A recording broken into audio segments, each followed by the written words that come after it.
Mendan so'ragan qarzingiz hukmdorim. 800 lira. Ha, hukmdorim. Alloh sizdan rozi bo'lsin.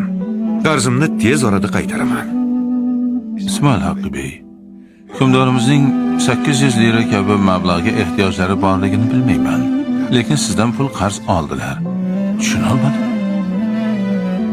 Hukmdorimiz bir hadisi sharifni eshitganlar. Abdulloh ibn Ja'far radhiyallohu anhu dan rivoyat qilinadi. Payg'ambarimiz alayhisolatu vassalam afandimiz aytadilarki, qarz Allohni norozi qilmaydigan ishlarga olinganda Alloh zul jaloli val ikrom qarzini to'laguncha qarzdor bilan birgadir.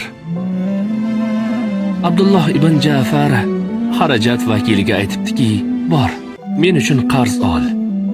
Rasulullohdan bu hadisni eshitganimdan keyin Alloh bilan birga bo'lgan bir kecha o'tkazmasdan xushlanmayman. Hukmdorimiz bu hadisi sharifga binoan ora-ora mendan qarz oladilar.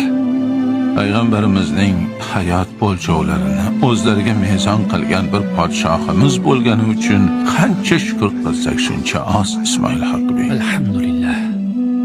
Allohim hukmdorimizning umriga umr qo'shsin inshaalloh. Amin.